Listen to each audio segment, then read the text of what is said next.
Hello friends, welcome back to my YouTube channel. So dear students, आज की इस video में हम डिस्कस करने वाले हैं जूलॉजी और बॉटनी के पेपर के बारे में कि आप जूलॉजी के पेपर में किस तरह से लिखेंगे और बॉटनी के पेपर में किस तरह से लिखेंगे।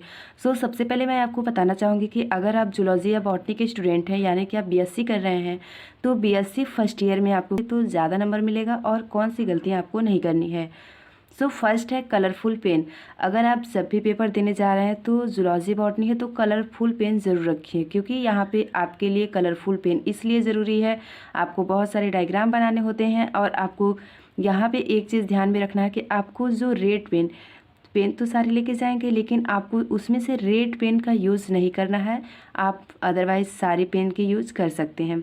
इसके बाद से यहाँ पे एक चीज़ और दिक्कतें आती हैं कि बहुत सारे बच्चे कहते हैं मैम कलरफुल पेन यूज़ नहीं करना होता है, लेकिन ऐसा कुछ नहीं है, क्योंकि ये है आपका बीएससी। और बीएससी अगर जूलॉजी बॉटनी है तो जूलॉजी बॉटनी में आप कलरफुल पेन एकदम से यूज़ कर सकते हैं।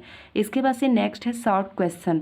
शॉर्ट क्वेश्चन दिए गए हैं तो उनको ये नहीं कि हम इसको 2 पेज या 3 पेज पे करें, जिनका पेज जितना होता है उस उतने पे ही उसको करना होता है। इसलिए आप हमेशा जब भी क्वेश्चन पेपर देखें तो पहले देख लें वहाँ क्वेश्चन आंसर किस तरह से दिया गया है, शॉर्ट क्वेश्चन किस तरह से किया है और लॉन्ग कितना दिया गया है। ठीक है, जो पेपर पैटर्न होता है वो आपका पहले से ही बना होता है कि किस तरह से आपको कितने पेज पे उसको लिखना है। जैसे कि मान लीजिए आपका 32 पेज का है, ठीक है, तो अगर आपका 32 पेज का है तो वो आपको यहाँ पे ये देख कर दिया गया है कि आपका क्वेश्चन पेपर किस तरह से है। ये नहीं है कि उसमें आपको बी कॉपी मिलेगा, आपको किसी भी तरह उसी में उसको वहाँ पे एडजस्ट करनी है। इसलिए जो शॉर्ट क्वेश्चन होते हैं वो सिर्फ एक पेज या जितने भी जिस तरह से 1 वर्ड के क्वेश्चन पूछे जाते हैं उसी तरह से करने हैं। अब बात है लॉन्ग क्वेश्चन। जब लॉन्ग क्वेश्चन आप करते हैं तो सबसे पहले आप डायग्राम बनाइए। जो डायग्राम है, अगर आप कोई भी डायग्राम बना देते हैं और उसको एक्सप्लेन करते हैं तो वहाँ पे आपको बहुत बेहतरीन नंबर मिल सकते हैं। लेकिन अगर आप बस डायग्राम बनाते हैं तो आपको वहाँ पे हाफ मार्क, यानी कि अगर 10 का है तो आपको वहाँ पे 5 मिल जाएगा। लेकिन अगर आप उसको एक्सप्लेन करते हैं और डायग्राम नहीं बनाते हैं तो एग्जामिनर वहाँ पे आपको हाफ नहीं देते हैं और वहाँ पे कुछ ऐसे ही नंबर दे के छोड़ देते हैं। इसके बाद से है लॉन्ग क्वेश्चन में कि क्या वहाँ पे नहीं करना है। जो लॉन्ग क्वेश्चन होता है वहाँ पे आपको एक गलती नहीं करनी हो। गलती ये होती है कि लॉन्ग क्वेश्चन अगर जो आपको आता है तो उसको 5-6 पेज में बच्चे लिखना स्टार्ट कर देते हैं। इस तरह से नहीं करना है। अगर जो आप डायग्राम बना रहे हैं उस डायग्राम को लेवलिंग एक साइड में ही करनी है खूब अच्छे से, और उसको बहुत अच्छे से कलरफुल पेन से डायग्राम को बनाना है और उसे अच्छे से लिखना है। उसके बाद से आप एक्सप्लेन कीजिए, उसी को डायग्राम को देखते हुए उसको एक्सप्लेन कर दीजिए। बस एग्जामिनर डायग्राम देख के समझ जाएंगे कि आपको आंसर आ रहा है कि नहीं आ रहा है।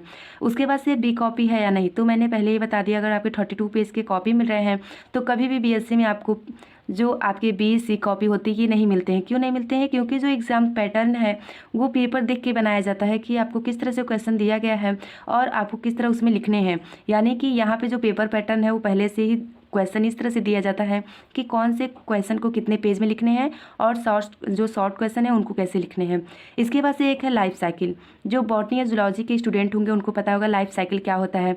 जैसे कि कोई क्वेश्चन दिया और उसका लाइफ साइकिल पूछ लिया है तो यहाँ पे आपको क्या क्या करना है। जैसे एलबीयू को कैंडिडा का दे दिया है तो आपको यहाँ पे क्या करना है, सिंपली जो लाइफ साइकिल है उसको एक पेज में इस तरह से डायग्राम बना लेना है। इसके बाद से जब आप यहाँ पे बना लेंगे तो इसको नेक्स्ट पेज पे इसको अच्छे से एक्सप्लेन कीजिए। जब फ्रंट पेज पे लाइफ साइकिल एग्जामिनर देख लेंगे तो वहाँ पे तुरंत आपको 5 मार्क्स, हाफ या जो भी 6, 7, 8 मार्क्स देने होंगे वो दे देंगे। उसके बाद से आपके अलग एक्सप्लेनेशन पे भी वो नंबर देंगे।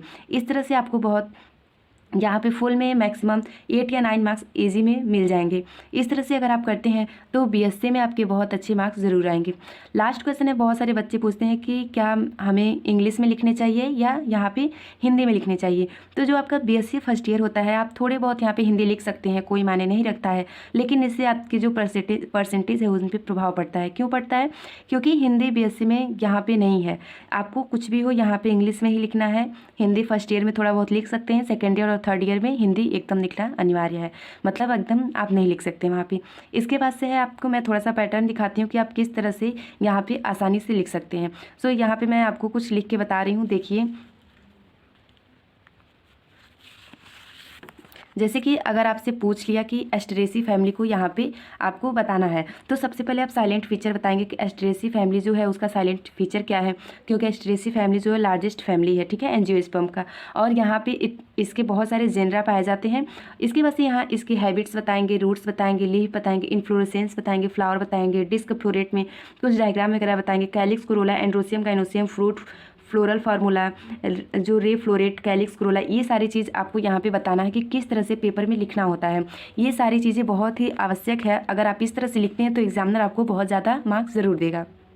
जैसे कि आप यहाँ पे अदर क्वेश्चन देख सकते हैं। What is air pollution, what are the major effects of air pollution and organism and ecosystem. तो यहाँ पे देखिए मैंने किस तरह से आंसर लिखा है। पहले तो मैंने आंसर डाला है, उसके बाद से आप यहाँ बीच में भी आंसर डाल सकते हैं और यहाँ पे भी डाल सकते हैं, इसमें कोई इशू नहीं है। ये सीधे फेक है। जितने लोग कहते हैं कि आपको यहाँ डालना होता है, यहाँ नहीं डालना होता, ऐसा कुछ नहीं है। बस एग्जामिनर को इस आंसर से मतलब है। और आप क्वेश्चन लिख रहे हैं तो उसका सेक्शन डाल दीजिएगा और क्वेश्चन नंबर डाल दीजिएगा। इसके बाद से आप देखिए इस तरह से यहाँ पे जो प्रोसेस है वो चलता हुआ आ जाएगा और इस तरह से ही आप इस पैटर्न को लिखेंगे। इसके बाद से जो भी आपका टॉपिक है, यानी कि जिस तरह से क्या क्या इफेक्ट्स वगैरह हैं या क्या क्या मतलब कॉजेज़ हैं, किस तरह से यहाँ पे जो आपके पॉल्यूशन है, सोर्स क्या क्या है, वो लिखना होता है। सो आप यहाँ पे देख सकते हैं मैंने यहाँ कॉजेज ऑफ एयर पॉल्यूशन लिखा है, सोर्स ऑफ एयर पॉल्यूशन क्या क्या सोर्स हैं, इंडस्ट्रियल, चिमनी वेट्स, thermal power station, automobiles, domestic combustion. So इस तरह से आप एकदम अच्छे से बीएससी फर्स्ट ईयर में लिख सकते हैं। सो ये रहा आज का मेरा video. Thank you and have a nice day.